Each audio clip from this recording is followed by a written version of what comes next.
What's up everybody? Were you aware that there's 4 main varieties of ramen?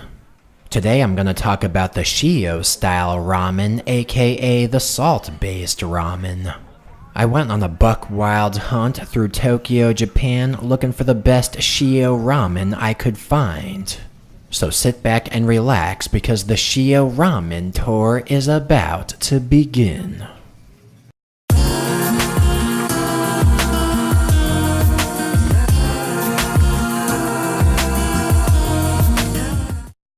So the first stop on this buck wild Shio Ramen tour is a restaurant called Hirugao. It's located on Ramen Street underneath Tokyo Station, and word around the campfire is this place has some pretty good Shio ramen. So I ordered up their standard Shio ramen and started scoping it out. Now typically Shio Ramen has the lightest broth among all ramens. It's kind of a bare bones, back to the basics, salty, almost chicken broth-esque sort of soup. Me personally, I haven't really been a big fan of Shio Ramen, but today I was gonna try to maintain an open mind about the whole thing. So I started sucking down a few spoonfuls of the broth, trying to get my bearings on the whole situation. Supposedly this broth is made from chicken, dried sardines, scallops, and of course salt, but to me, I could only taste that chicken and that salt, baby. Actually, that broth was a tad too salty for my liking, but I decided to move on with my life, so I started mixing up those toppings and spices all up in this mother. And after that, I firmly grabbed myself a piece of meat and started inspecting it all nice and close-like. I felt like this meat had the potential to improve my life, but I couldn't be sure until I took myself a big-ass bite. And when I bit into that meat, it was tasting tender and salty, and I could detect a slight marination popping off. Overall, that pork meat was tasting pretty decent, but I didn't feel like I achieved inner solace just from biting it, so I decided to move on to the next item. A little thing I like to call an eggy-wig. Now I was trying to pick up that eggy-wig, but the damn rascal was slipping and sliding all over the place.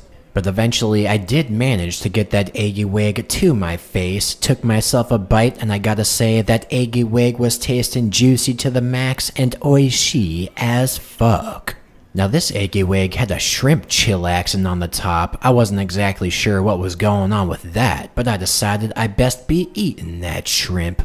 Nothing special about that shrimp, just your standard run-of-the-mill shrimp, so I went back to the other half of the eggy-wig and that mofo was slipping all over the place. Holy shit. What the hell'd they do? Gaijin-proof this eggy-wig? It's like a mission to Mars getting this damn onsen tamago into my mouth, but finally I did manage. And overall, that eggy-wig was probably the best part of this ramen so far, but I decided to move on to the noodle action. There was basically a massive mound of noodles submerged in the broth, and I started biting into those noodles furiously. You might even say I was biting into those noodles feverishly. They were just that fucking carb-tastic, baby. That said, the actual flavor of the noodles didn't seem like anything worth writing home about, so I decided to move on to the final item in this ramen, a little something I like to call some wonton action. What can I say, sometimes you just gotta wonton it up, and as you can see we got us a mighty fine wonton on our hands here. So I made sure that thing was saturated with some broth, then I took myself a bite of that wonton. And whoa, hold the phone, we got us a shrimp wonton over here and it's tasting pretty damn good.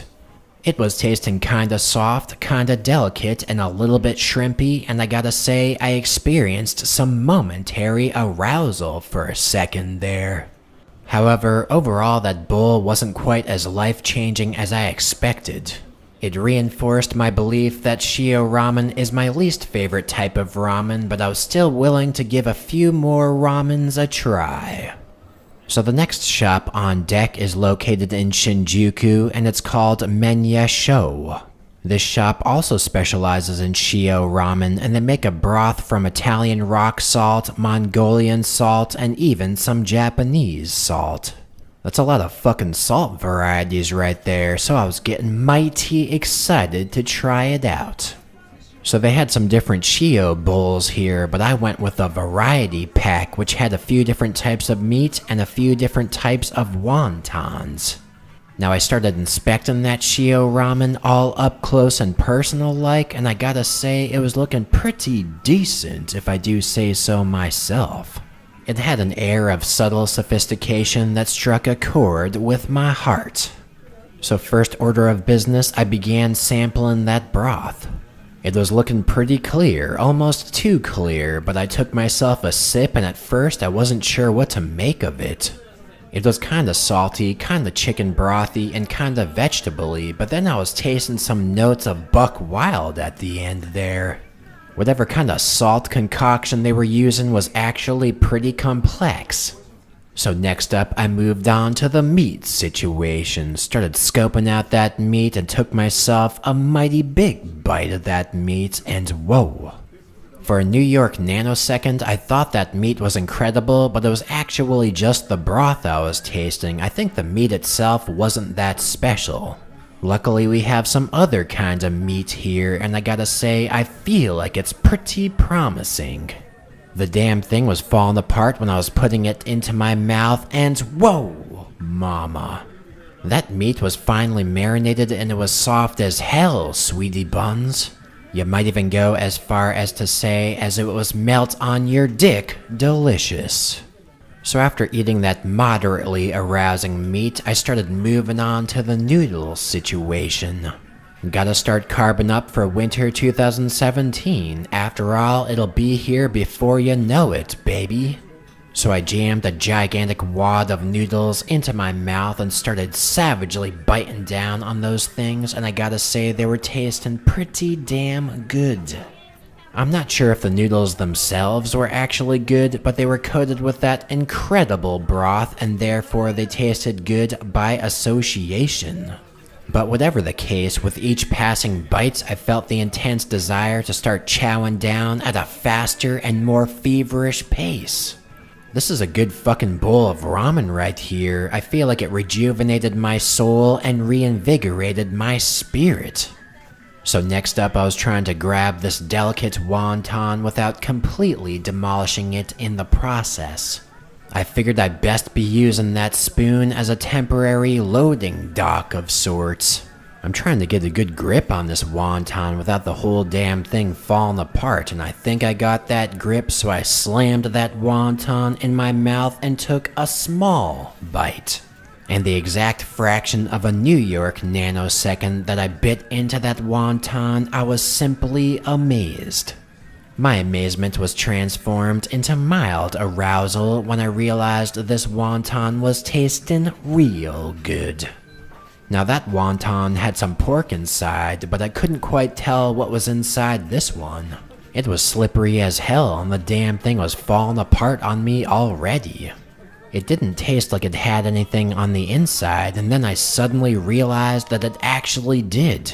I think it had a shrimp on the inside, but somehow, some way, that thing had managed to escape. That fucking shrimp's getting a tad uppity on me over here, but finally I got myself a nice grip and bit down on that shrimp. Man, oh man, that shrimp was tasting juicy, and now that I think of it, it was actually tasting a tad buttery as well. And next up, I moved on to the eggy wig. I got myself a firm grip on that puppy and took myself a gentle bite.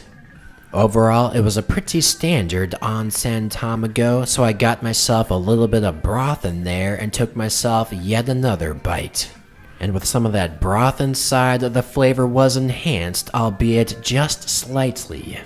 And what else we got in this ramen bowl? Looks to me like we got some foliage over here. We got some mini menmas and some green leafy vegetables all up in this mother. Anyway, overall this bowl of Shio ramen was a simple delight with each passing bite. It made me realize that actually Shio ramen can be good, actually Shio ramen can be real fucking good. I'm starting to feel like I like Shio ramen a little bit more now. But I still had one more famous Shio Ramen shop to visit, just one more. This place is called Motenashi Kuroki, and it's close to Akihabara. Word around the campfire is this place serves up a mean Shio ramen, so you best believe I sprinted on inside that ramen shop. I figured I'd get myself the special Shio ramen, so I got that ticket and took myself a seat. Then before long, the ramen maestro gave me that special Shio ramen, and I gotta say, I've never seen anything quite like this. This is some pretty unconventional Japanese ramen, to say the least. We got a whole bunch of crazy-ass ingredients all up in this bowl. This looks like some gourmet shit right here. So I frantically grabbed my spoon and started dipping it into that broth to get myself a few sips in. Now supposedly this broth is made from a variety of fishes, including pike, bonito, and mackerel, but to me, I could only barely taste that fish. For me, I was tasting that salt and an ever so slight herbal taste going down. Overall, it was pretty decent, so next up I made a mad grab for that meat situation. That's some dainty looking meat right there, so I took myself a bite of that meat, and I gotta say, it didn't so much taste like a marinated ramen meat as it did a high-class deli meat. It tasted like something I wanted to jam into a sandwich with a little bit of cheese, but hey, what do I know? And as for this other chunk of meat, I sure as hell ain't never seen anything like this in a ramen bowl before. It kinda looks like some stuffed chicken breast action, but I don't know exactly. Whatever the case, I savagely bit down on that meat, and it tasted like some chicken with a little bit of seasonings inside. What else they got here? They got a sun-dried tomato. That's another first for me in the ramen world. Supposedly the famous point of this ramen shop is everything in here is handmade, and that may be true, but it seems like a grab bag of random-ass ingredients to me. I mean, don't get me wrong, the ingredients taste high quality as fuck, but they don't feel like a coherent bowl of ramen like the other two in this video do. That said, these noodles are pretty fucking buck wild. They're deceptively dense with a sort of whole grain flavor going down.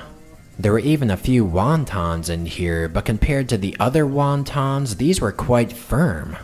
I couldn't taste the filling so much because that dough was dominating the whole scene in a good way. And as usual, we got us that eggy wig, so I took myself a bite of that bad boy, and whoa, the fucking thing shot out from my chopsticks as soon as I took that bite. This eggy wig was alright, but the inside wasn't as ooey and gooey as the other ones I've had, and personally I like it to be a tad ooey and gooey inside. Can you actually blame me? So I got a little bit of broth on that eggy wig and bit down on the rest of it.